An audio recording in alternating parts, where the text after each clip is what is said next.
Now I can see. Hello class, my name is Eric Draper, and today I will be teaching you guys how to wax your skis.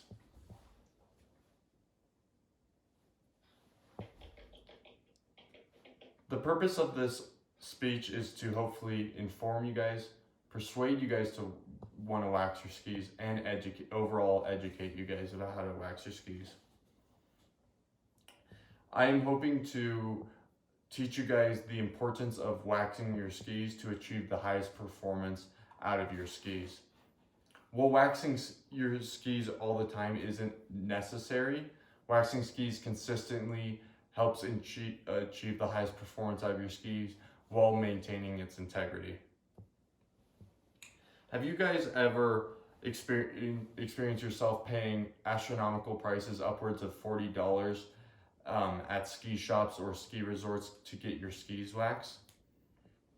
If people like you realized how easy it was to wax your skis, I think you'd potentially reconsider that, paying those prices. After making the initial investment of your iron, your ski brush, your wax, and your ski scraper, waxing your skis would cost you only approximately $3 each time you waxed your skis. So have you guys ever experienced skiing at Arapahoe Basin or Keystone or Breckenridge in the fall time and noticed that your skis are running particularly slow? That's probably a result of not getting your skis waxed in the spring, earlier that spring, the previous season. Oftentimes people find themselves having their skis be running really slow in the fall time and rush to get their skis fixed at ski shops, which causes an influx of people and long wait times. So rather than being out on the slopes, you're worried about when can you pick up your skis. So I've been skiing since I was about 3 years old and have been on a multitude of ski teams throughout my life, which I think gives me a lot of credibility, especially since I skied competitively for 3 to 5 years. I've waxed my skis probably 4 to 5 times each year, but unfortunately due to a recent knee injury, I haven't skied in a year. But similarly to riding a bike, waxing skis, once you've done it once, you'll always know how to do it. So in a 2017 infographic of data of CCC online students, it's noted that 90% of CCC online students are Colorado natives. So since skiing is a part of Colorado's DNA, I think that learning how to wax your skis is definitely pertinent information for classmates like you to learn. So there's 3 main points in this speech that I hope for you guys to take away from. One being, when is an appropriate time to wax your skis? The second is, how do I appropriately apply wax onto my ski? And the third is, when is an appropriate time and how do I scrape the wax off of my ski?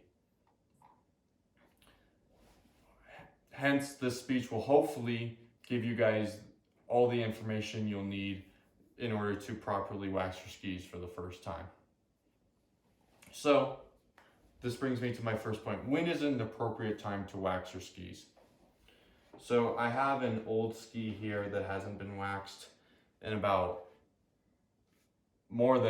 certainly more than 5 years. And as you can tell, it has some rust on the edges, as well as there's some, you can't quite tell with the lighting, but the base looks dry. When it looks dry, you'll be able to tell because it's really, really gray as opposed to the authentic color of what your base is. So in this sense, this base is orange, and I see gray streaks in the base, which indicate that there's no wax left on the base.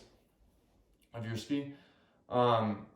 So another one, as we indicated earlier, is when you are skiing on your skis, if your skis are running slow, then that's an obvious indication that you need wax on your skis. So in the sense that this ski needs to be waxed, we'll go over the process of applying wax onto your ski. So you'll want to grab your iron, and for the sake of this video, a house iron, a traditional iron, is your cheapest option. However, they do sell ski specific irons. And what you'll want to do is hold your iron upright on the ski and run it in a zigzag formation from the tip of your ski down to the base. And so according to Evo, the appropriate measurement between the ski and the iron they recommend is between 2 and 5 inches. So you'll want to hold your iron relatively close to your ski. And so I will perform that like so. So like I mentioned earlier, you'll want to move in a zigzag pattern all the way down to the bottom of your ski.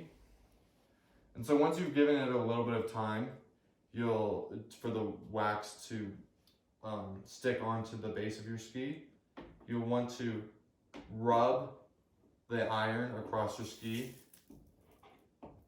in a circular motion.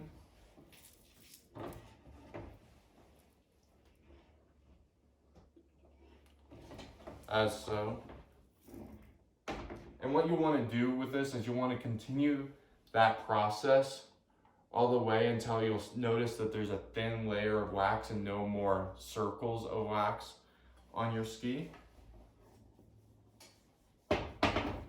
And so from there, you'll want to wait for for the wax on your ski to dry. And according to REI, which is an outdoor retailer that specializes in bikes and skis, they recommend that you wait at least between 30 minutes and an hour for your wax to cool down on your base. However, it's not necessary that it is exactly in that time frame. It can be over that time frame. I usually like to have my skis wait outside overnight for the wax to cool down.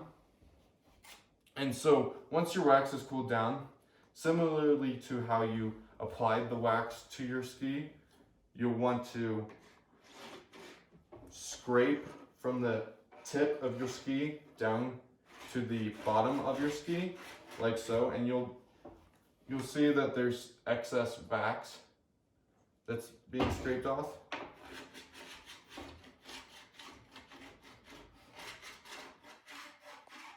And so I'll only do that once, but in real life, you'll do that a multitude of times until you'll notice that there's a very thin layer of wax on your ski.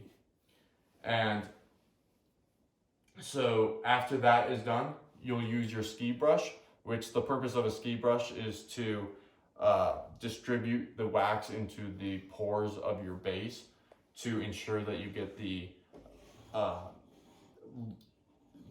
thinnest of margin of wax on your base.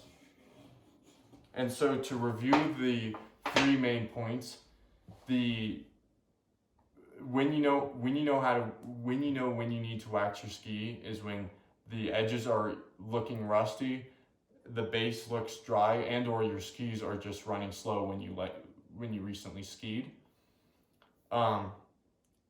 You hold your iron upright about approximately 2 to 5 inches above the ski and move in a zigzag formation from the tip to the base of the ski, and then you wait for your ski to cool off, and then that's an appropriate time to scrape the wax off of your ski. And finally, you use your ski brush to put the wax into the pores of the base of your ski. And as Glenn Plake, the pioneer of extreme skiing in America, once said, skiing is the best way in the world to waste time. I hope this information was informative to you, and I look forward to hearing your guys' speeches.